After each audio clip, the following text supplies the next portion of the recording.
Hello everyone, welcome to YouTube channel.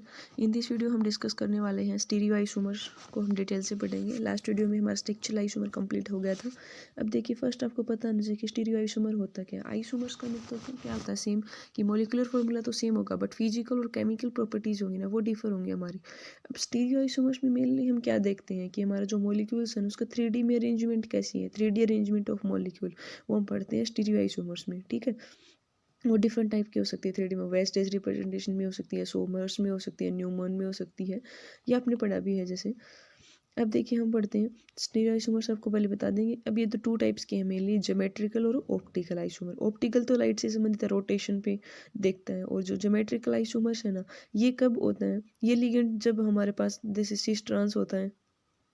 Geometrical isomers कब होगा, is due to ligand जो occupy कर रहे हैं डिफरेंट पोजीशन अराउंड, जो भी को आपका सेंटर मेट लाइन होगा ना उसके अराउंड में, अगर लीगेंड ऑक्यूपाई कर रहे हैं सेम पोजीशन, मतलब सेम साइड है एक ही टाइप के ग्रुप, तब तो उसको हम सिस बोल देते हैं, और अपोजिट है तो क्या उसको बोल देते हैं, ट्रांस बोल देते हैं। ठीक है, तो सिस ट्रांस आइसोमर्स का आपको पता ही है। तो ये कॉमन देख सकते हैं हम, जैसे कोऑर्डिनेशन नंबर 2 से 9 तक मतलब दिखा रखा है इन्होंने, 2 से 9 तक वेरी कर रहा है, तो उसमें हमारा ज्योमेट्रिकल आइसोमर्स हो सकता है। ठीक है ना, जैसे आपके पास 4 है कोऑर्डिनेशन नंबर फॉर एग्जांपल, तो टेट्राहेड्रल हो सकता है, स्क्वायर प्लेनर 2 टाइप में एग्जिस्ट कर सकता है। ये देखो आप एग्जांपल Ma2B2। अब यहाँ पे देखो A2B2 सेम साइड है, ए फर्स्ट वाली देखो आप सिमिलर एटम ऑक्यूपाई कर रहे हैं एडजेंसिट पोजीशन सेम पे, तब तो सिस हो गया, और ए अगर अपोजिट है तब ये ट्रांस हो गया। तो ऐसे ही हम किसी भी एग्जाम्पल्स में देखकर देख सकते हैं। ये तो हमने टेट्रा का देख लिया, वैसे ही हम स्क्वायर प्लेनर में देख सकते हैं। ठीक है, हम नेक्स्ट देखो, हमें पता है कि जो स्क्वायर प्लेनर कॉम्प्लेक्स है, देखो हमें पता है कि जो टेट्राहेड्रल होता है उसमें 4 लिगेंड अटैच हो गए आपके मेटल से, तो वो कंडीशंस डिफरेंट दिखा रखे हैं। जैसे हमारे पास क्या हो सकता है, फर्स्ट कंडीशन कि आपके पास सारे लिगेंड अलग हों, मतलब ऑल आर डिफरेंट लिगेंड, या 2 लिगेंड सेम हो 2 डिफरेंट हो, तब आपके पास सिस ट्रांस का केस आ जाता है, Ma2B2 टाइप के हों, या आपके सारे डिफरेंट भी हो सकती हैं, तब दिखा रखा है हमारे पास 3 आइसोमर एग्जिस्ट कर सकते हैं। देखो ये आप देख सकते हो। ठीक है, और इनके एग्जांपल्स दे रखे हैं। तो ये तो हो गया हमारे पास 4 वाले में। अगर आपके पास कोऑर्डिनेशन नंबर 6 है तो दैट मीन्स वहाँ पे ऑक्टाहेड्रल कॉम्प्लेक्स होगा। तो ऑक्टाहेड्रल कॉम्प्लेक्स के भी अलग अलग पहले तो हमें देखने की क्या पॉसिबिलिटी हो सकती है कि भाई 4 लिगेंड एक साइड टाइप के हों और 2 लिगेंड डिफरेंट हो सकते हैं, या ए आपके 2 हों, या बी यहाँ पे कुछ भी हो सकता है कॉम्प्लेक्सेस। ठीक है, या A4B इस टाइप के हो सकते हैं। तो इनके एग्जाम्पल्स दे सकते हो आप यहाँ पे, मेटलाइन कौन, जैसे कोबाल्ट ले लो या क्रोमियम या कोई भी, जैसे फॉर एग्जाम्पल एक एग्जाम्पल ले रखा आपके पास, जैसे सिस टेट्रामीन डाइक्लोरोडो क्रोमियम थर्ड आयन। ठीक है, तो यहाँ पे क्या है, 4 तो आपके पास अमीन ग्रुप है और 2 क्लोरीन ग्रुप है, और प्लस आपका लिगेंड है यहाँ पे प्लस 3 रिएक्शन। तो यहाँ पे इसकी सिस साइड देख लिया, अमोनिया अमोनिया सेम साइड है, और ट्रांस में भी देख लिया हमने जहाँ पे अपोजिट साइड है क्लोरीन लिगेंड। तो वैसे ही मैं आप एग्जांपल दे सकते हो, जैसे सिस डाइक्लोरोपिस का भी दिखा रखा है इथाइलिन डाइमीन के केस में। तो ये डिफरेंट एग्जांपल दे रखे हैं आपके। ठीक है, और ये एक अलग टाइप की आती है जब 3 लिगेंड, हाँ हमारे पास जैसे 3 लिगेंड है, अगर वो सेम पोजीशन पे है, जैसे एक ट्रेंगल की टाइप फॉर्मेशन कर रहे हैं। देखो फर्स्ट देखो आप जो फेस आइसोमर बोलते हैं इसको, तो फेस आइसोमर में क्या होता है, वो एक ट्रेंगल की सी फॉर्मेशन करते हैं जब 3 आइसोमर सेम साइड पे हो, तब तो उसको फेसियल आइसोमर बोल देते हैं। और अगर 3 लिगेंड है ना, वो अगर सेम इक्वेटोरियल प्लेन में है, जो भी आप कोक्टन कौन है इक्वेटोरियल प्लेन में है मेरिडियन के अक्रॉस, तब उसको हम आइसोमर्स बोल देते हैं। वैसे ही फेशियल में तो 3 लिगेंड क्या होते हैं, ट्रायंगुलर फेस बनाते हैं, और जो हमारे पास मेरिडियन में होते हैं 3 लिगेंड एक कॉर्नर पे होते हैं स्क्वायर प्लेन में। देखो यहाँ पे स्क्वायर प्लेन में कॉर्नर के साइड में है, तब इसको आइसोमर्स बोल सकते हैं। ये भी कॉम्प्लेक्स आ सकता है ऑक्टाहेड्रल के केस में। ठीक है, तो आपको पता होना चाहिए कि फेशियल आइसोमर क्या होता है, आइसोमर क्या होता है, सिस ट्रांस क्या होता है। ये भी एग्जांपल्स देख सकते हो, ये डिफरेंट लेयर के दिखा रखे हैं। अब नेक्स्ट आता है आपके पास एक इंपॉर्टेंट है ऑप्टिकल आइसोमर। देखो ऑप्टिकल आइसोमर्स तो है ना मेनली रिलेटेड है रोटेशन से। ये हमें पता है कि कुछ सब्सटेंस होते हैं जो है ना रोटेट कर देते हैं, जो भी हमारे प्लेन पोलराइज लाइट होती है। तो फर्स्ट आपको पता होना चाहिए प्लेन पोलराइज लाइट क्या होती है। तो प्लेन पोलराइज लाइट 1 मार्क्स में पूछ ले आपसे कोई क्या होती है, तो प्लेन पोलराइज लाइट का मतलब है विच डेफिनेट डायरेक्शन मीन सिंगल तो डायरेक्शन होगी वहाँ पे। हमें पता है जो हमारी सिंपल लाइट है, इलेक्ट्रोमैग्नेटिक लाइट आती है, तो उसको डिफरेंट डायरेक्शन में जाती है वो।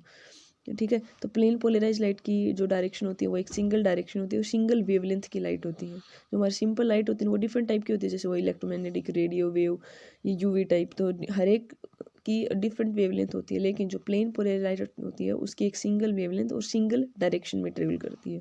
तो उसको कोई कंपाउंड रोटेट करने तो उसको हम ऑप्टिकल आइसोमर शो बोलेंगे। अगर वो रोटेट कर रहा है तो ऑप्टिकल एक्टिव, अगर नहीं रोटेट कर रहा है तो मीन्स इनएक्टिव हो जाता है। वो टू टाइप का हो सकता है, या तो वो डेक्स्ट्रो या वो लीव।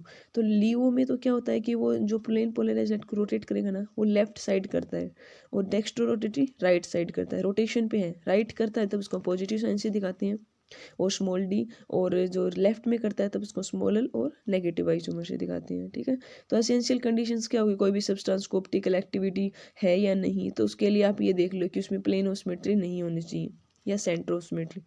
तो आप सबसे पहले प्लेन ऑफ सिमेट्री चेक कर लो। अगर प्लेन ऑफ सिमेट्री किसी कंपाउंड में नहीं है तो दैट मीन्स वो ऑप्टिकल एक्टिव है। अगर प्लेन ऑफ सिमेट्री प्रेजेंट है तब मीन्स वो ऑप्टिकली इनएक्टिव है। ये कंडीशन आप देख सकते हो। फिर आपने एक टर्म पढ़ी होगी रेसमिक मिक्सर, ठीक है, सॉल्यूशन जैसे दो आपका आइसोमर्स का, तो यहाँ पे सॉल्यूशंस होता है ऑप्टिकली इनएक्टिव का। इसमें तो टू टाइप की आइसोमर होते हैं, अपोजिट रोटेशन होती है उनकी। जैसे इक्वल कंसंट्रेशन के हम दो आइसोमर को मिक्स करते हैं सॉल्यूशन में, तब आपके पास रेसमिक मिक्सर की फॉर्मेशन होती है। वो दो जैसे डी और एल होगा, एक प्लस रोटेशन का एक राइट, तो दोनों की ओवरऑल देखेंगे तो पॉजिटिव नेगेटिव कैंसिल तो जीरो रोटेशन, तो इसलिए racemic mixer always optically inactive होते हैं। ये टर्म भी आपको पता होनी चाहिए कि क्यों होते हैं ऑप्टिकली इनएक्टिव।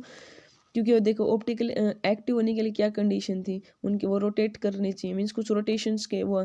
लेकिन और रेसमिक मिक्सर क्या होता है, सॉल्यूशन होता है डी और एल का। जैसे डी प्लस में रोटेट कर दिया, मान लिया हमने +20 कर दिया और एल वाले ने -20, तो टोटल रोटेशन देखोगे तो प्लस माइनस कैंसिल करके जीरो रोटेशन आ गया, तो मीन्स वो रोटेट नहीं कर रहा, तो ऑप्टिकली इनएक्टिव हो गया। यहाँ पे ऑप्टिकल आइसोमर देख सकते हैं हम, जैसे कोऑर्डिनेशन नंबर 4 वाले में। तो क्या देखोगे ऑप्टिकल एक्टिव के लिए क्या कंडीशन होनी चाहिए, जो कॉम्प्लेक्स दे रखा है उसकी मिरर इमेज देखो आप, प्लेन ऑफ सिमेट्री, उसमें रिफ्लेक्शन देखते हैं, जो मॉलिक्यूल है ना उसकी मिरर इमेज होनी चाहिए अपोजिट में, देखें मिरर में। तो अगर वो उसकी प्लेन ऑफ सिमेट्री है किसी मॉलिक्यूल्स में तो वो इनएक्टिव हो जाएगा। अगर प्लेन ऑफ सिमेट्री नहीं है तो वो क्या हो जाएगा, ऑप्टिकली एक्टिव। तो ये आप देख सकते हो डिफरेंट कंपाउंड्स में। कोऑर्डिनेशन नंबर 6 वाले में भी आप चेक कर सकते हो, कंपाउंड दे रखा है उसकी मिरर इमेज देखो कि वो सुपर इम्पोज कर रहे हैं या नहीं कर रहे हैं। ये एग्जाम्पल देख सकते हो आप। फिर आता है एक रिजोल्यूशन टर्म पढ़ी होगी आपने। रिजोल्यूशन का सिंपल मीन्स है, जैसे हमें रिजोल नाम से ही सजेस्ट हो रहा है कि हमें सेपरेट करना है किसी चीज़ को।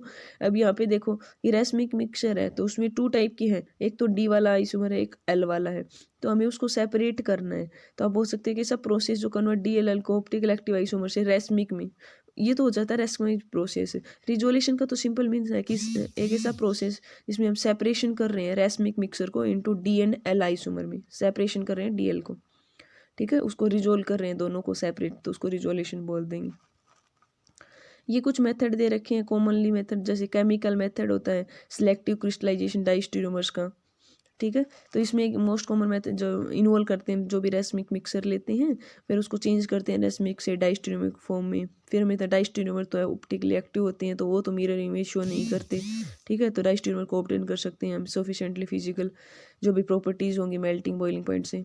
ये कुछ पढ़ना देख सकते हो आप, नहीं तो ज़्यादा मेथड्स पे इतने क्वेश्चन नहीं आते आपसे, वहीं ज़्यादा इंपॉर्टेंट है आइसोमर। सिलेक्टिव एडजॉर्प्शन मेथड दे रखा है, इसमें एक मॉलिक्यूल होगा जो सिंपली एडजॉर्ब करेगा दूसरे सब्सटेंस में, फिर ऑप्टिकल एक्टिव के कंडीशन चेक करते हैं। ये कुछ सिलेक्टिव एक्सट्रैक्शन से भी देख सकते हैं, या स्टीरियो स्पेसिफिक कुछ रिएक्शंस होती हैं उनसे, ये मैकेनिज्म्स है। तो होप है आपको आइसोमर समझ आया होगा। ये इंपॉर्टेंट टॉपिक है, ज्योमेट्रिकल है, जैसे ऑप्टिकल है या स्ट्रक्चरल्स है, तो यहाँ से क्वेश्चन फिक्स ही होता है।